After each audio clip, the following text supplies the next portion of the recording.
All right. It is the Andre Duke Show with Carter Smith. Welcome back, everybody. This is Cocktails with Carter. I appreciate everybody tuning in. It is a little past midnight. We are just getting started on a Freaky Friday. So I've been out for a little bit here. Had some things going on. Just is what it is, man. Right now, this time of year is crazy. We got a lot of stuff to talk about, all kinds of stuff going on with college football, as well as, Duke's got some stuff going on. Richie's been out. He's got stuff going on. I actually just got home from a fucking softball game, as you can see, but wanted to get on here, talk to everybody. So appreciate everybody tuning in. And there is a lot of news out there in the world of college football and all across sports. And so just wanted to hop on here as quick as I can. Got the kids to bed, I was showered, everything, taken care of. And so hop on here tonight and just see what's popping. I mean, it's late night. Let's get this shit popping. Everybody out there, cheers. Have my one drink of the night here, so that way we can all have a good time. But there was a couple things. So, as you know, if you haven't followed us at all, follow us on social media at The Andre Duke Show, at The Andre Duke Show with Carter Smith. Follow us on Twitter, Instagram, all that stuff. Give us a follow. Like and subscribe here at the channel, like it says down at the bottom. I am Carter. My handles across all social media, TikTok, Instagram, Twitter, X, whatever you want to call it, is at this the Carter 3. If you can see it on my back there, it's the Carter 3.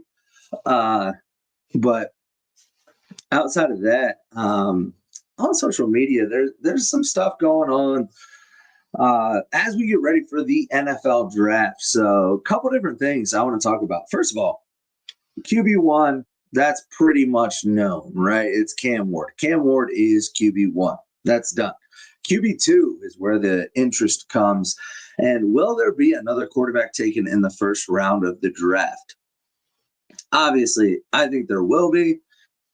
I hope to God it's not my Browns at number 2, because there is not a number 2 overall pick in this draft that is quality. There's not. Like, if the Browns take Shedeur Sanders at number 2, I might quit being a fan. And I say that a lot, and I mean it a lot. But at the same time, who knows? I don't know. But there is nobody I want at number 2. If I'm a Browns fan, which I am, number 2 overall, first of all, I know a lot of people are putting Travis Hunter at number 2 right now. I hate that pick. I hate that pick with everything I have in me. I hate that pick because, and here's why, because a lot of people are like, oh, he's the clear. No. Even if he is the best corner in the draft, which he's not better than Will Johnson. I don't even think he's better than Benjamin Morrison, to be honest with you. If he was the best corner in the draft, you don't draft a corner at number 2, ever. The Browns drafted Denzel Ward at number 4, and that was a stretch. And, it's worked out as long as he's on the field and he's not hurt with concussions. But if he's the best wide receiver in the draft, which he's not a number 1 wide receiver, you still don't take a wide receiver at 2. So there is no position this guy plays that he is the elite at, that he's the best player in the draft at, that justifies a number 2 overall pick. Just because he's a really good corner and a really good receiver, or an okay receiver, honestly. He's not even that good. But anyways, even if he was the best receiver in the draft or the best corner in the draft, which he's neither, you don't take him number 2. So all of a sudden, because he's a top 5 corner in the draft and a top 5 wide receiver in the draft, and he's not going to play both in the NFL, that's not going to happen. You take him 2 just because he's really good at both positions, but he's not going to play both positions, and he's not elite at either position. You take him number 2? All right. I hope not. I hope the Browns are smarter than that, but I know my Browns. They're not smarter than that. In fact, they might take him number 2. And that brings us to the 33rd pick after that, if you're a Browns fan. And if they take Jalen, if their draft, if the Browns draft is Travis Hunter, Jalen Milroe, I will not be a Browns fan ever again. I will not be a Browns fan as long as Jimmy Haslam owns them. I will change. I'll be I really don't know what I will be. I won't be a Bengals fan. I definitely won't be a Steelers fan. Fuck the Steelers. The Steelers are the worst fucking team in the world. Fuck them. And everybody that likes them. Fuck all of you, including you, Duke. I'll be a Lions fan. I think that's what I'll do. I'll go Lions. Lions 1, and then maybe Tennessee Titans 2. I don't know. It doesn't matter. If they go Travis Hunter, Jalen Milroe, I'm out. Now, if they go Travis Hunter, another position, and then Will Howard, I'll stay in. I still don't love the Travis Hunter pick. But so that's my NFL draft. But more so, I saw this on social media, and I don't know if you know who Dave Waddell is, but he was I believe a former Tennessee Titan who has some opinions, apparently. He said, do not take Mason Graham. We need guys that can play football. This might be the absolute worst take I have ever heard in the history of football. Ever. Like Stephen A. Smith calling Cardale Jones a running quarterback was a better take than this right here. I don't understand it. I don't get it. It makes no sense. Mason Graham is a fucking dude. He is one of the best players on the board. It doesn't matter if it's 8th pick, 1st pick. If the what is it? Tennessee has the 1st pick. If the Tennessee Titans took Mason Graham number 1 overall, I'd go, hey, not a bad pick. Dude's an absolute dude. Like, he can play ball. He is. I'm not saying he's Aaron Donald, but this is one of the worst takes I've ever seen. I mean, ever in my life. We need guys that can play football. Mason Graham can play football. Not only can Mason Graham play football, Mason Graham can wreck the entire game. He is next level good. This is one of the worst things. Dave Waddell, everything you've ever said about football is now null and void. You had this take. This is terrible. It's one of the worst takes I've ever seen in all of football. I mean, I can't even, and I hate Michigan. You know this. I hate Michigan. I'm a Notre Dame fan. I hate Michigan. But Mason Graham, are you serious? That's the hill you want to die on? Okay, buddy. It's terrible. Mason Graham is an elite level interior defense, like elite. Like not even just a good interior line, like elite. So good that that if the Browns took him at 2, I wouldn't be upset. I'd be like, I mean, it was a little high, but I mean, that's an insane take. Absolutely insane. I saw that guy sent to me, and I was just like, what? This guy who played ball, like he played in the NFL. He doesn't know ball so much so that he had that to say about Mason Graham? Listen, there are not many people in this draft that I will hang my hat on. Not many. Because I think this draft is weak overall. But, bro, if Mason Graham is not an almost Hall of Fame level player by the end of his career, I'll be shocked. I guarantee Mason Graham plays 10 plus years. 10 plus. That's 10 plus years. And if Mason Graham is not mentioned in the same conversation as Aaron Donald, Jalen Carter, I'll be a little surprised. Honestly, I'll be a little surprised. Now, I'm not saying he will be, but I'll be surprised if he's not. I think he's that good. And the fact that you are saying we don't need to take Mason Graham, we need guys that can play football. Dude, what do you think the fuck that guy's been doing for 4 years? All he did was play football. He wrecked Ohio State. He wrecked the best team in the country, like the most talented offense in the history of college football. Got absolutely wrecked by Michigan's front, and Mason Graham was a huge part of that. I'm sorry. I am out on that. That is absolutely absurd. Absolutely absurd. Dave Waddell, go back to whatever you're doing, selling insurance, selling cars, whatever. Keep doing that, because football takes is not your strong suit, sir. That is not where you're going to make your money, because that one is going to age like fucking spoiled milk. I promise you. And if it doesn't, come after me. And I hope Dave Waddell sees it, and I hope he fucking comes after me. But it won't happen, because that dude is a bona fide Hall of Famer. I'm telling you right now. I know very little, but I know Hall of Famers when I see them, and that guy is probably one. All right. Let's see what Duke has to say. Did you get that Rubber Ducks jersey out of Chris Drew's house? No, sir, I did not. This is Ducks on the Pond. We play Wednesday nights in Dublin, Ohio. We're one of the best teams ever. I went 1 for 3 last night, just so you know. 1 for 3. It was not my best effort, but I hadn't swung a bat in 6 years, and I fucking roped this motherfucker to left center. And I mean, I still got it a little bit, so I'm feeling pretty good about that. And tonight we had a little batting practice, little thing going on, so that was good. But let's see here. I don't know who fucking. Oh.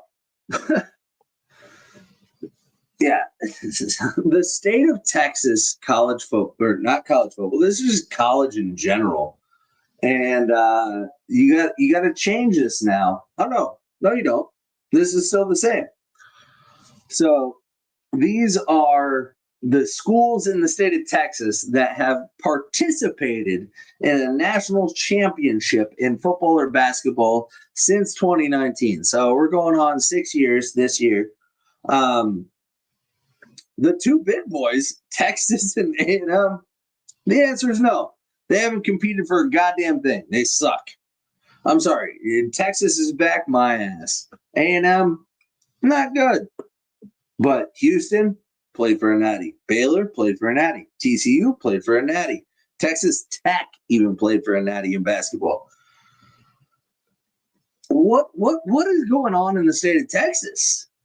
Like A&M and Texas are the big boys. Those are the guys with the money, allegedly. But you got Houston.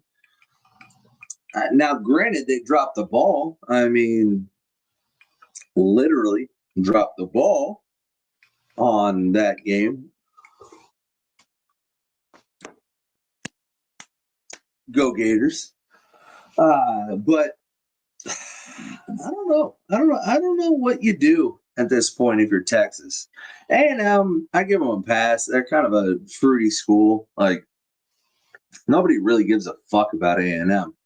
But Texas, man, like Kevin Durant, Vince Young, nothing since. Just absolute dog shit since. Absolute dog shit. Like Sam Ellinger, oh, we're back. Jerk it off, bro. And I mean, absolute dog shit. What is Texas doing? Like, Texas is not going to play for a natty in the next 10 years, I don't think. I mean, if Arch Manning doesn't take them to a national championship, I don't think there's a chance they play for a natty. They're nothing. Like, first of all, they suck at basketball. Like, they are dog water at basketball ever since Kevin Durant left.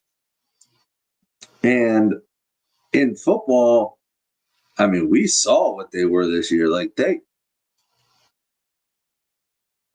was okay. It was okay. Yeah, I mean, they gave Ohio State a game, but like Ohio State walked through that game. Like they literally didn't even try. Jeremiah Smith had one catch. Like they didn't even like. Everybody's giving Ohio State shit for Jeremiah Smith's production in the Michigan game. He had less production in the Texas game, and they still walked through that game. Like, yeah, it took a stop at the end, but like they weren't even feeding Jeremiah Smith. I don't know. Texas is going to be terrible for as long as I live, I think. And Andre Duke brings it up here. They fired Chris Beard. That was the end of the program. That was the end of it. And I know they have Sark.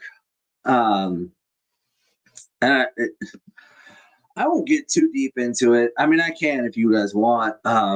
If there's anybody out there listening, get in the chat to keep this going. Late night stuff, you know. But if you want to really get into it, because I have a very, very firsthand knowledge of two of their last, I think, three coaches. And I'll be honest with you, Charlie Strong wasn't given a fucking chance at that school. And Charlie Strong is one of the best coaches I've ever been around in my life. I know, like he didn't work out at Texas. I'm not of the mindset of playing a race card or anything like that. Like that's not how I operate. Like I don't operate that way. Like that's bullshit. Like, oh, he's a black coach, so they didn't give him a chance. Like bullshit. First of all, in most cases, that's absolute bullshit. In Charlie Strong's case at Texas, not quite as much bullshit. Charlie Strong is one of the best coaches I've ever been around. Urban Meyer's ever been around. He's a great coach, and he was very successful at Louisville. Would have been very successful at Texas had they given him the resources that other coaches were given. Tom Herman, for example. Tom Herman, actually a really great coach. I know a lot of people probably expect me to shit on him. I'm not going to. I think he's an excellent coach. Really good coach. Really, really fucking good coach. Actually, a brilliant coach. Shitbag person, but really good coach. So those two not working at Texas tells me a lot about the program, because when you have coaches that are of that caliber and you can't succeed at a program at the caliber of Texas, that tells me a lot about the program. Because listen, if Urban Meyer ever went to Texas, Urban Meyer that would be a national championship program like that. If Nick Saban ever went to Texas, national championship program like that. Like there are very few programs with the resources at their disposal as Texas. And so the fact that they're not even in the conversation, I mean, they're closer with Sark. I think Sark's a good coach too. But if you give Texas one of the elite coaches, and not saying Sark's not, I don't want to shit on Sark because I like him. But if you give them one of the elite coaches, like you give them Kirby Smart, you give them Nick Saban, you give them Urban Meyer, they might go back to back to back. Like it's that level. And the fact that they haven't even sniffed a natty, I get it. They were in the playoffs this year, but they didn't sniff it. Like that's I don't know what it is. Sark, I'm not sold on Sark as far as like being an elite coach. I know a lot of people are. I'm not. I don't think he is. I think he's a good coach. And I think there's a lot of good coaches out there. I think if you give Charlie Strong the same resources that Steve Sarkisian has right now, Charlie Strong probably wins a natty. And maybe even so with Tom Herman, but not quite the same. If you put Urban Meyer at Texas, he's going on an epic run. If you put, like, I'm telling you right now, if Urban ever comes out of retirement, it's going to be for that job because he will go on an epic run, like an epic run that you have never seen before. It's one of the few programs that I think Urban Meyer would fucking thrive at.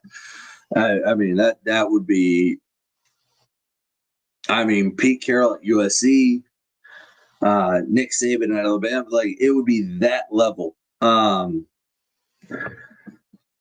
Yeah, Duke said Strong didn't get enough time. I agree, and I get it. I mean, he struggled there, and like I said, I don't like to get into the race bait stuff, but like in Texas, there is a lot of that, and I know firsthand because I know Charlie pretty well. There was a lot of, they didn't like that he was a black head coach. I'm just gonna say it. I don't care. Cancel me, whatever. I don't care.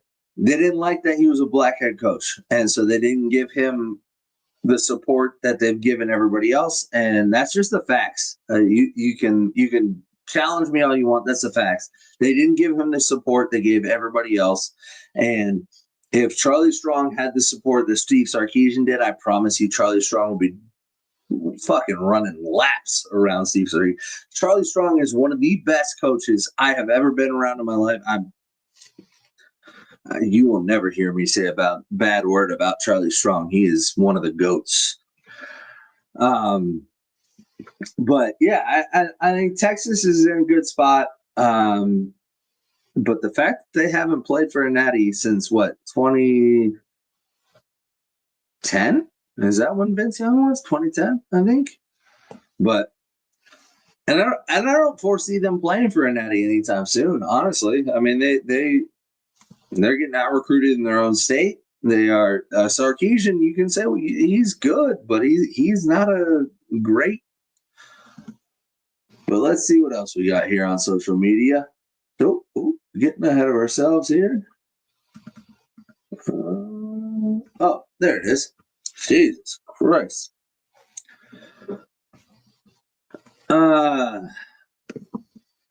So this one, I think Duke talked about it on the old Steel City podcast.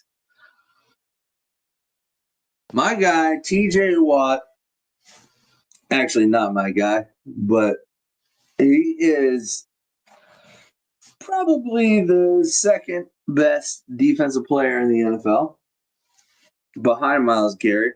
Don't forget it, Pittsburgh fans. Posted this image to social media. A little cryptic, right? A little cryptic. Is he saying peace out, Pittsburgh? He might be. And it begs the question, is TJ Watt going to ask for a trade from Pittsburgh? Now, I don't know if he's going to or not, but I'm going to tell you why he should. Because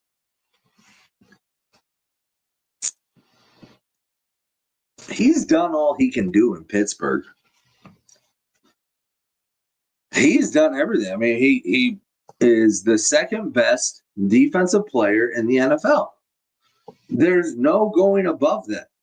Like, he's reached the pinnacle. He will never be better than Myles Garrett. That will never happen. I'm sorry. It's just not going to happen. It doesn't matter if he plays in Pittsburgh, LA, wherever.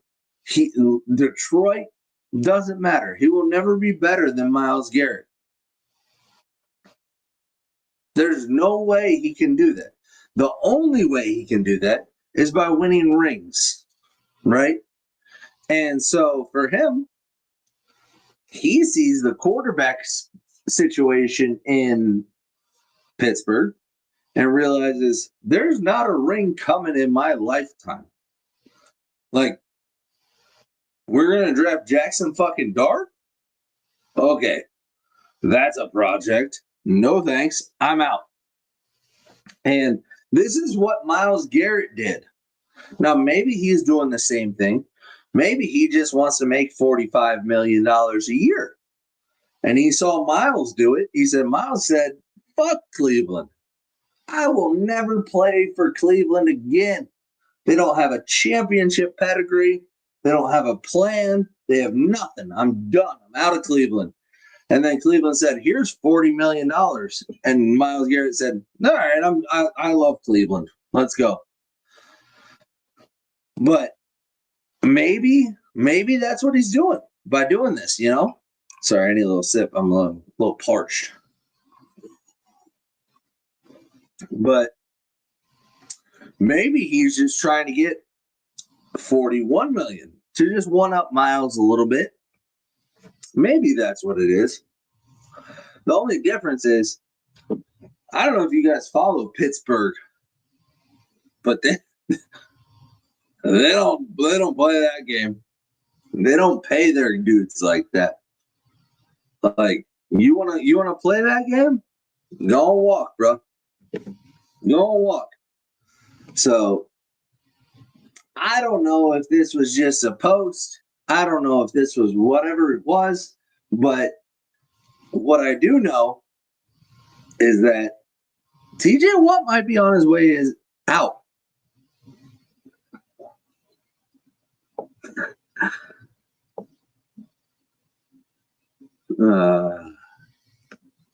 Let's see what Dave has to say here. Knees hurt. Enjoy your money. Play for the least amount of time possible. Yeah, that's what my buddy Mike did. For the love of the game, part is for suckers. I agree. Let's see. He don't know if you follow Pittsburgh, Duke. Well, I know Duke follows Pittsburgh, and Duke was the one that sent me this. And what are you drinking tonight? Buddy, I am drinking a little E.H. Taylor small batch. It's one of my favorite just go-to bourbons. A little E.H. Taylor small batch. Cheers to you all. But yeah, I don't know if TJ Watt is just playing the Myles Garrett contract situation up to get his own contract, because like Duke said, he's on his last year of his deal. So he might just be looking for a new contract, or he might be done with Pittsburgh, which, like, I said this for Myles Garrett as well. Like, I wouldn't blame either party if they were done. Like, when I was very against the Browns letting Myles Garrett walk, just because of what Myles Garrett meant to the city of Cleveland. But if you're Pittsburgh, you don't need that. Like, y'all got Lombardis. Y'all got Hall of Famers. Like, Pittsburgh doesn't need a TJ Watt. Like, y'all got history. Cleveland doesn't. Like, Cleveland does back in the fucking 40s, sure. But, like, Cleveland needs these guys right now. Like, they needed Joe Thomas. They need Myles Garrett to be a Brown forever. Pittsburgh doesn't. Pittsburgh's already got those guys. Like, fuck you, TJ Watt. You're just another guy. Like, what do you mean? We got fucking Cam Hayward. Like, we got Jerome Bettis. Like, we got 6 fucking Stanleys. Or not Stanleys, sorry, I'm going hockey. We got 6 Lombardis, bro. You're nothing to us. Like, yeah, you're good, but you're nothing if I'm a Pittsburgh fan. Like, you ain't shit. As a Browns fan, we ain't got shit. So, Myles Garrett, like, yeah, I need you. So, that's just my opinion on it as a Browns fan looking at it. Like, when it was Myles doing this, I was like, no, you can't. And I'm still salty they let Nick Chubb go, because Nick Chubb was a bona fide Hall of Famer if he doesn't get hurt. But let's see what Duke has. The fact is, the only successful Steeler that's ever walked away has been Plaxico Burress and Antonio Brown. I don't know if that's exactly true. I have to look at it. But yeah, I mean, the Steelers definitely don't let people go unless they're on their tail end most times. But TJ Watt's going to be successful no matter what he does. But what I'm just saying from a city perspective, like losing TJ Watt would be huge because he is the identity of that football team right now.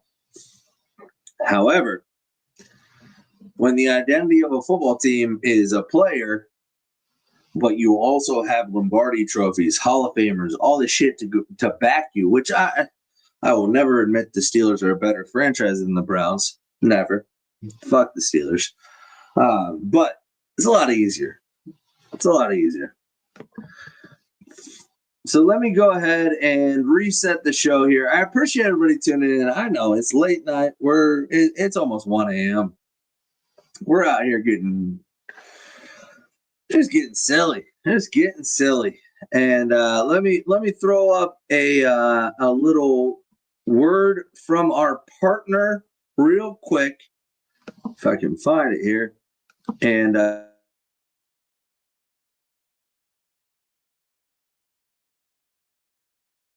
what's up, guys? If you have been watching the show for a while, you know, if you're like me, that you love a good nicotine pouch. So that's why we're super excited to offer our first ever promotion here on the show. ALP pouches, ALP pouches, the new standard in nicotine pouches. A better time without pouches. A better time isn't just a tagline, it's a promise. We love nicotine pouches and we're here to share that love. Better products, better experiences, and a genuine commitment to a better world. That's why a portion of every sale goes to real causes, not political players. Simple, honest, and yes, better. Best part about Out Pouches is you get more pouches in every tin. That's right, you get 20 pouches per tin as opposed to the regular 15. Also, tins come in 3 different strengths from 3, 6, and 9 milligrams, so you can pick your strength. And amazing flavors. All the pouches come with enhanced moisture, so no more dry pouches chafing your lips or giving you cuts and scratches on your inner lips. They come in all sorts of great flavors, all your typical flavors, or try my favorite, the refreshing chill or the tropical fruit in the 9 milligram. ALP isn't just better, ALP is the new standard. Created by real users, not suits in a boardroom. We've made the product they never could. So go over to alppouch.com/Duke Show. That's ALPPOUCH.com/Duke Show to get 10% off your first purchase of America's newest nicotine pouch standard.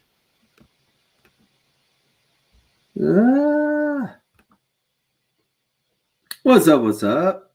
Go ahead and go over to outpouch.com/Duke Show and get you some pouches.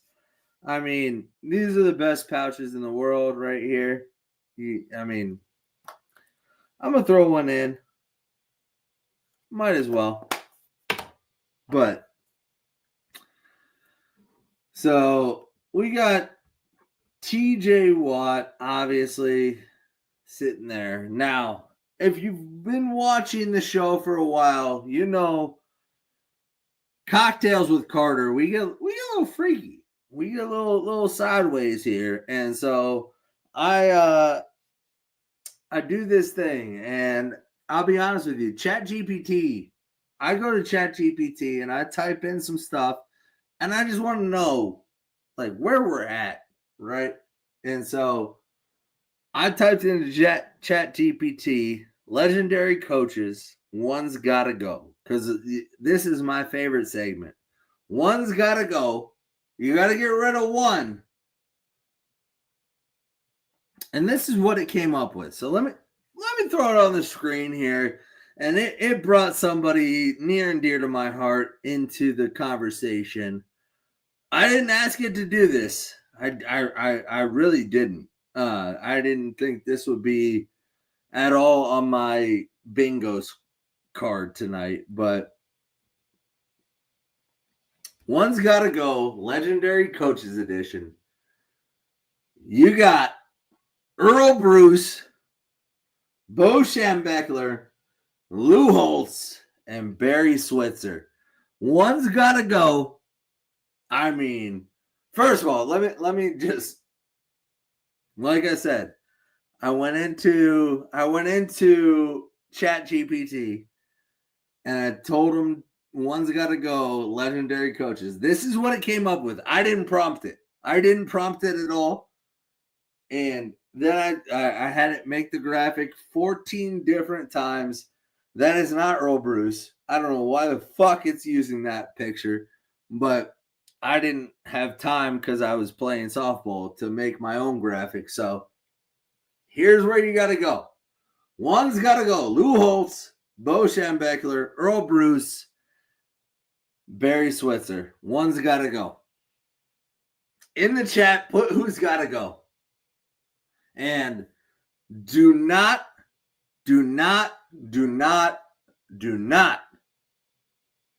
care about my feelings. Those of you who know me know that there's a personal connection to this. And Dave said, sorry, dude. You tell us yours first. The obvious answer for me is Barry Switzer. Barry Switzer's got to go. Barry Switzer, sorry, you're out. Dude's a bum. He's actually a bum. Bo Schembechler is one of the greatest coaches of all time. I would put him up there with Woody Hayes. I would put him up there with Nick Saban. Bo Schembechler, by far, one of my favorite coaches ever. Lou Holtz, I love him as a Notre Dame fan. Love him. Great guy. Not a great coach. Honestly, not a great coach. I'm just saying. Barry Switzer, not a great coach. Earl Bruce, I can't talk on Earl Bruce. You guys, anybody who knows me knows I can't talk on Earl Bruce. That's my guy. I can't be objective in this one. I can't. It's really I'm sorry. And if Earl Bruce is the one that's got to go, I could see your argument. I absolutely could. I get it. I just know him too well. He is.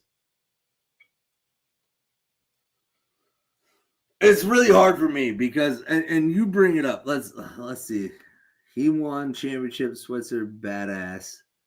Owned part of the 80s. Yeah, okay. So if you want to keep Bo and Barry, Dave specifically, but I agree. But first of all, Bo Schembechler is number one. He's not going anywhere. Bo is one of the greatest coaches of all times. One of the greatest people of all time. I love Bo Schembechler more than a lot of people.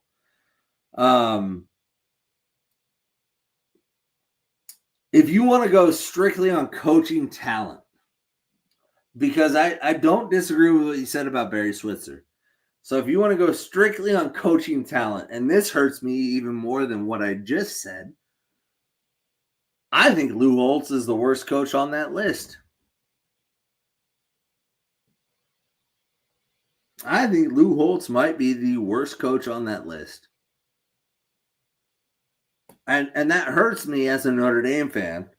I'm in a really bad spot with this.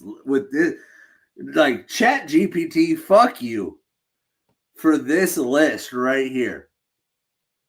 Because I don't like Barry Switzer. Barry Switzer, kind of a scumbag, but a good coach. Bo Schembechler, one of the greatest coaches of all times. Lou Holtz, I'm a Notre Dame fan. I love Lou Holtz. Earl Bruce, for those that don't know, that's my grandfather.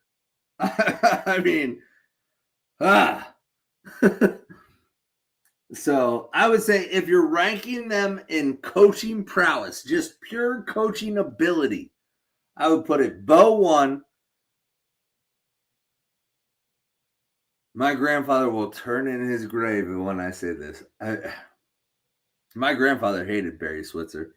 But I think Barry was a good coach. I'm going to put Bo 1, Barry 2, Earl 3, Lou 4 at just coaching prowess. At just coaching prowess. Just ability to coach football. Success, I'm going to put Bo 1, Lou 2, Earl 3, Barry 4, I guess. I don't know. It's tough for me. You guys get it. Are you asking about Dave? Are you asking about Bo? Because Bo and my grandfather were great friends. Like, I am still in contact with the Schembechler family. Like, Bo and my grandfather, great friends. Great friends. Bo and Woody, great friends. Like, that is one of the like Bo. The 10-year war was so hard for like my family because my family loved Bo Schembechler so much. Yeah. It was exactly. It was wrestling. Yeah. Bo Schembechler is the epitome of coaching. Like, Woody Hayes and Bo Schembechler are what I was raised on. Like, those are the like epitome of college football coaches. Like, I have never respected anybody more in my life than I have Bo Schembechler because he was a great human being and his family. Like, I know Shemmy had some weird shit and all that, but like the Schembechler family is great. Like I said, I know Shemmy had some weird shit that happened, and I don't know anything about it. I'm not gonna talk on it. I don't know anything about it. But the Schembechler family, as far as I'm concerned, excellent, absolutely excellent. Bo Schembechler, just to give you guys an idea. My grandfather, Earl Bruce, was inducted into the Ohio State Football Hall of Fame I was in like 6th or 7th grade, so I was probably 12 or 13 years old, right around there. So that would have been like 2002, 2003, something like that. Anyways, he was inducted into the Ohio State Football Hall of Fame, and the keynote speaker at his induction into the Ohio State Football Hall of Fame was Bo Schembechler. Like, that is how close my grandfather was to Bo. Bo was, I love Bo. And that's why, like, I hate Michigan. Don't get me wrong. Fuck Michigan. But I respect the fuck out of them because of Bo Schembechler. And so Bo, of these 4 coaches, Bo is the best coach. And my grandfather would tell you the same thing. Earl, I know a lot of people give shit to Earl for plenty of reasons. I lived it. I know him too personally to give any opinion on it.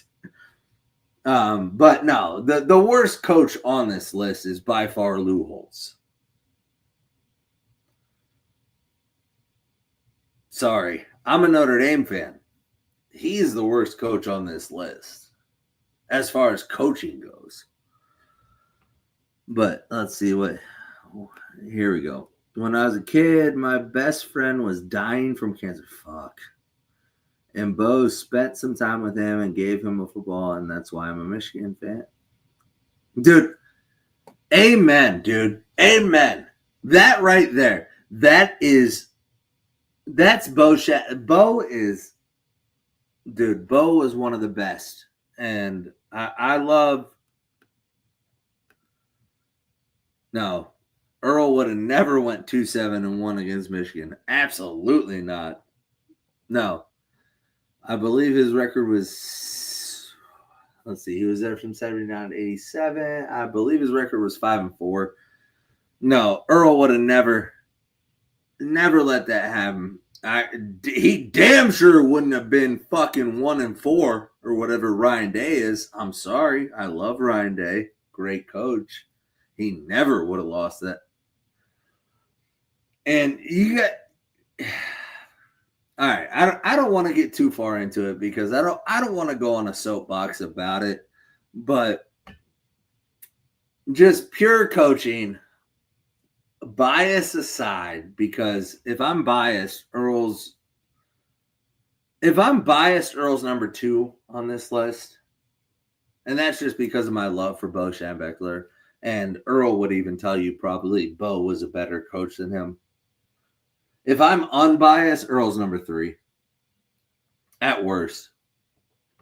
And talk your shit. Talk your shit, guys. I get it. Earl earned it. He had some rough years, but I can't put him below. First of all, Lou Holtz is not that great of a coach, and I have to preface this with I'm a Notre Dame fan. I love Lou Holtz. Not a great coach, to be honest with you. Like just to be real. I'm just trying to be real here. But all right, sorry. That threw me off. I didn't even ask. I've started doing this thing where I go to ChatGPT and I'm like legendary coaches, and that's what it came up with. I didn't even put Earl Bruce in the fucking comments. Like it just came up with that, and I was like, oh, you were pulling at my heartstrings here. But let's go ahead and reset the show real quick, and then we will get out of here. It is almost 1 a.m. It damn sure is 1 a.m. Just to give you guys a little update right now, we are going to continue going. So if you haven't watched, we have Steel City. That's our new show. My boy Duke does it usually in the mornings. We're going to do that one at least a couple days a week. And then we have our Notre Dame, like the Andre Duke show with Carter Smith, our main show that we're going to do in the off season a couple times a week, at least like 3-4 times a week. And then Wednesday nights, probably after I get home from softball. And then Friday nights, we're going to do Cocktails with Carter. So it'll just be me. I'll just be out here fucking spitting with you guys. If you guys are in the chat like Dave and Joseph and all you guys tonight, we'll be out here answering questions, just kind of going over stuff, just talk, shooting the shit, you know. But I appreciate everybody tuning in. Hit that like and subscribe button. If you are not subscribed to the channel, please subscribe. We are trying to blow this thing up. We are trying to grow it. It means a lot to us if you guys just subscribe to the channel. And if you subscribe, hit the bell notifications. That way you get a little alert on your phone or whatever anytime we go live. So we'll be live most days at 7:30 p.m. Duke Andre goes live at between 9 and 10 a.m. usually for Steel City, which is our stupid ass Steelers content. And then I will go live between 11 and 12 for the late night Cocktails with Carter. Usually Wednesdays and Fridays will be Cocktails with Carter. But last thing we'll get to tonight, and then we'll wrap this thing up. Notre Dame got to commit. And I don't know if you guys remember. It was about a week ago. I think it was exactly a week ago, actually, that I told you this guy was going to commit. But my guy, Rodney Dunham, 5-star defensive end out of North Carolina, committed to the Notre Dame Fighting Irish over Georgia, over Duke, Tennessee, a bunch of different schools. And this is, again, I will preface this with saying, y'all got to be ready. This one, I think, solid. I've talked to so many people about this one because of Deuce Night specifically. Where Deuce Night, I told you last year, Deuce Night, not a solid commit. Duke told you last year, Deuce Night going to Auburn. Like, I mean, that was, we told you way before anybody else. This one, I think, solid. And this one's big. This is the kind of guy, like Deuce Night was, that can change your class. And from everybody I've talked to, this one is going to stick. I believe so. I told you last week, exactly a week ago, that this guy was going to commit to Notre Dame. I told you it was a matter of time, 90% confidence. And he did. He committed. Huge get. But it's on the defensive side of the ball. Unfortunately, this is typical for Notre Dame. They're going to get these kind of guys because of how good Marcus Freeman is on the defensive side of the ball. Now, when he lands a 5-star receiver or a 5-star quarterback like CJ Card, I'll be a little more excited. And that's nothing to do with this guy. I'm just saying, this guy fits the mold for what Notre Dame football is right now, which is great. You need it. He's going to be a phenomenal player for the Irish. Like I honestly think one of the best in the last 10 years. It's just, we need this at different positions. So it's a great commitment. Love to have it. Go Irish, as always. But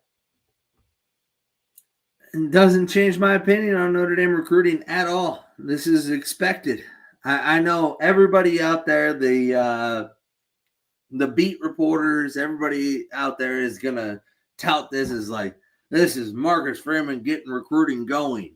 And I'm not poo-pooing it. Like, that's a big commitment right there.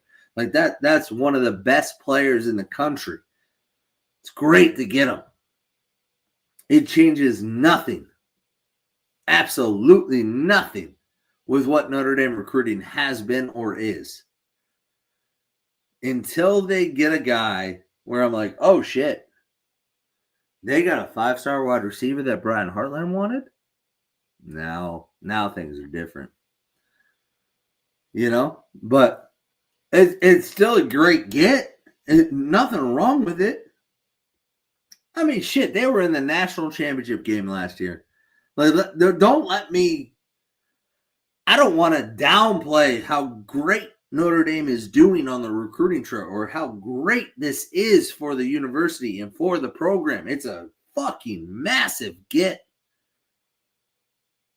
It just doesn't change anything. And that's, I want a commitment that changes things. I want something that says, oh my God, Notre Dame is next level now. This doesn't do it for me. And he's a great player. He's gonna be a great player. Like, he might be a first-round pick in the NFL draft in a few years. Like, he might be that level. It's just, yeah, okay. That's cool. We got another defensive end. That's great. It's awesome. It really is. It is awesome. That's great. It just doesn't change anything. But I feel like I'm being really negative about it, and I'm not trying to be. Because it is a big time get. But I'm just, it doesn't excite me. Because I expect this, I guess. I expect Notre Dame to get these type of guys. Once Notre Dame gets a guy I don't expect us to get, that's when I'll be excited. I will be over the moon right? Like a deuce night. Like that was big. If you could have landed a Derek Meadows, that would have been big. But you didn't. So it's a great get. Love it. Notre Dame recruiting doing very well. Going to be top 25 in the country like it always is. Hopefully we one day get a skill position, like Duke said, needs skill guys. Hopefully one day we get a skill position that I'm like, oh, there we go. Like, you know, like you just want like just one. Is what it is. The good thing is Notre Dame is going to be good either way. I'm not worried about it. Marcus Freeman's a great coach. The recruiting's great. Is there a chance that Notre Dame continues to go down this path where they end up facing an uber talented roster like Ohio State and losing every single time? Yeah, probably. That's most likely.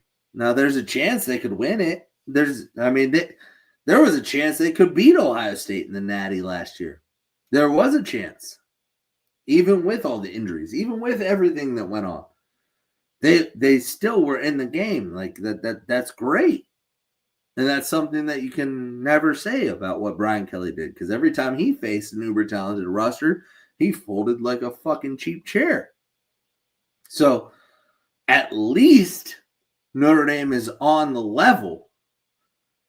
It's just until you start seeing Notre Dame get some of those upper echelon recruits at positions you don't expect them to get them at, because I expect them to get recruits like this. And I know this is a big recruit. It's not quite like this is a top level recruit for what Notre Dame is expected. But I expect them to get a couple guys like this every now and then. Until they get a guy that I'm like, oh, I didn't know they could get that guy. I'm not gonna hold my breath. So great get. I don't want to be so negative. I'm trying really hard not to be, but I appreciate everybody tuning in. It is after 1 a.m. We have been going for about an hour, so I appreciate everybody tuning in. If you're out there, seriously, come on over to YouTube, get in the chat. We got my dude, Dave, Joseph, Duke. All the dudes are out here tonight. Come say what's up. Get in the chat. Hit that like and subscribe button. Like the video. Subscribe to the channel. And please, for the love of God, hit that bell notification. That way you get notified every time we go live, at least 30 minutes ahead of time. Because you never know when I might go live. So I appreciate everybody out there. This is fun. I enjoy doing the late night show, and I know there's not a lot of late night shows out there, so I appreciate it. Share it, send it to your friends, tell them what's up. My boy Joe just got here. He said, yo, I miss the late night chat. It's all right, man. I'll be back Friday night. Late night show Friday. Like I said, I think we're gonna start doing kind of a more consistent thing. But as we get to the channel or get to more to the season, there'll be more of a regular show. But I think Wednesdays and Fridays, I'm gonna do the late night show. My boy Andre does the morning show, Steel City, and then we'll have our regular show at 7:30 every night, Monday through Friday. All right. I appreciate everybody coming out. Thank you so much. Hit that like and subscribe button, and I will see you guys tomorrow night.